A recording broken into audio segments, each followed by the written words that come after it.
Well, I think I found the problem.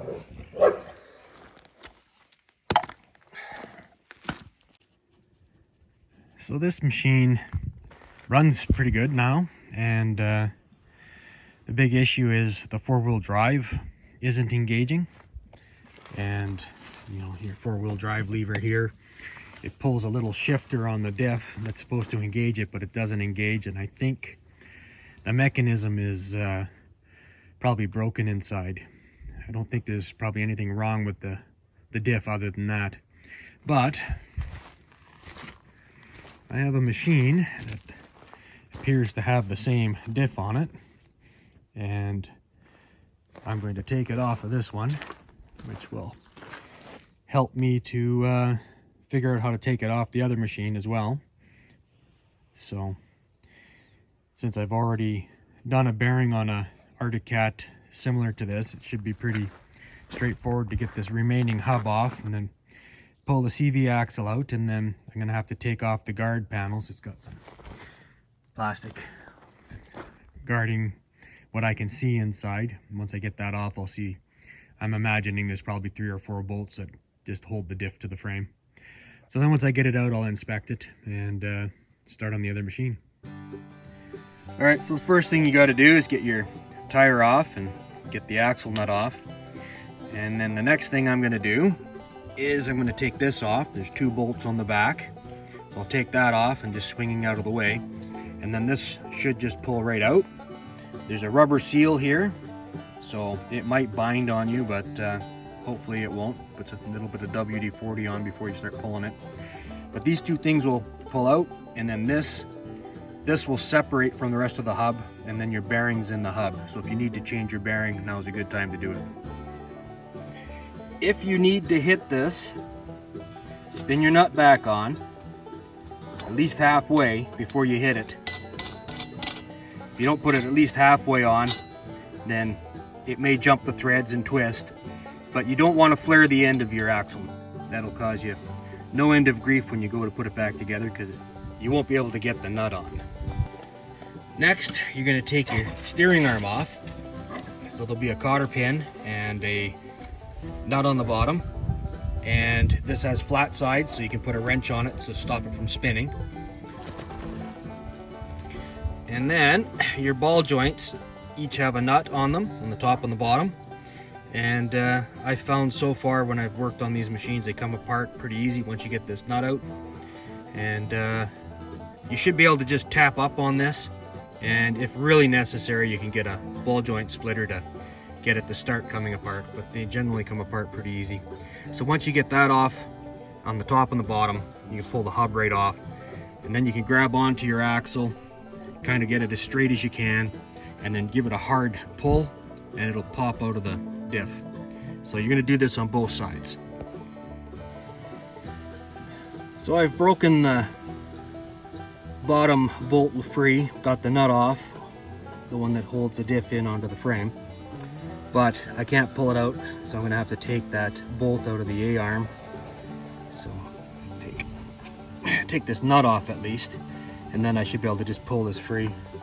And then after that, I got to figure out which way this diff comes out of the frame. I don't know if I'm going to have to pull the radiator out.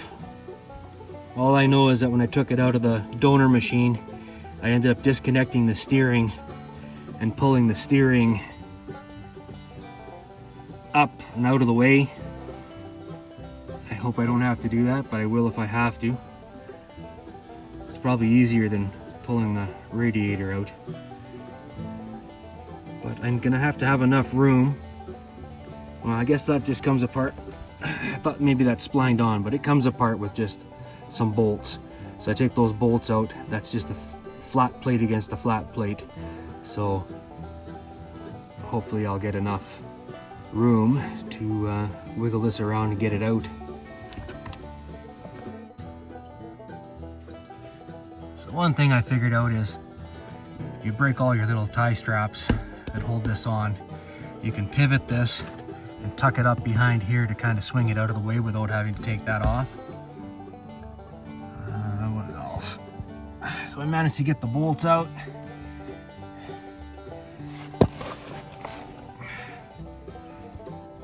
See the hole there? These were not easy to get out. It's very awkward, but once you break them free, you can just about spin them up with your fingers. And I think I found out what's kind of wrong with this diff. It looks like the nut came off on the back. I've never seen that before. So the next thing I'm going to do is, let's see if I can get a good visual here.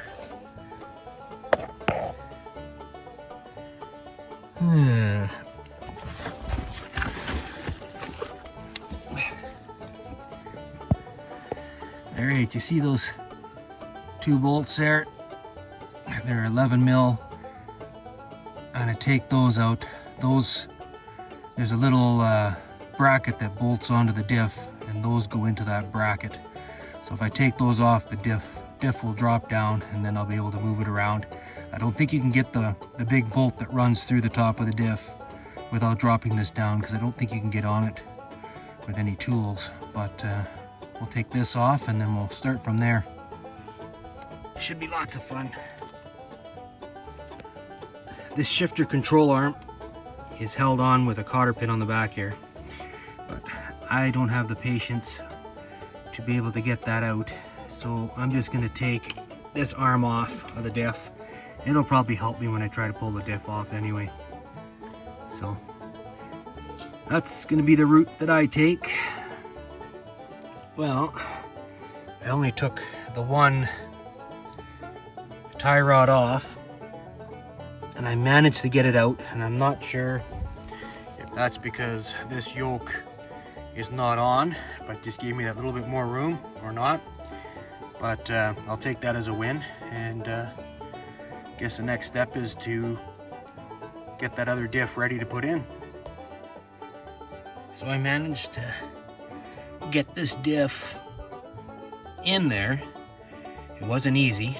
I had to turn it on its side,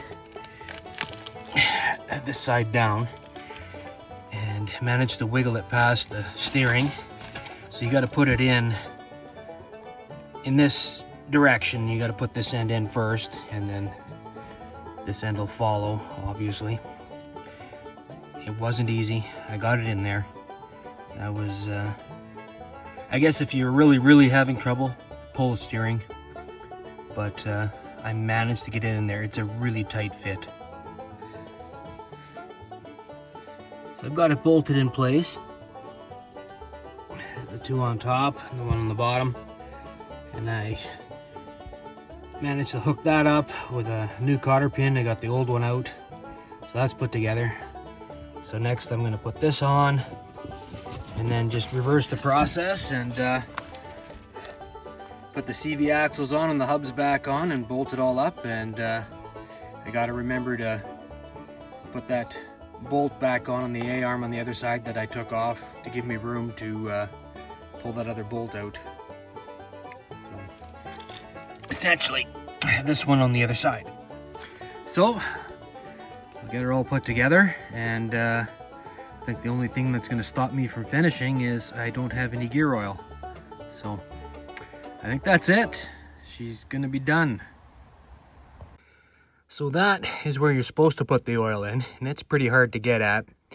And I think I may have rounded it on the diff that's in the quad. I can't seem to get a good bite on it. So I'm going to use this right here.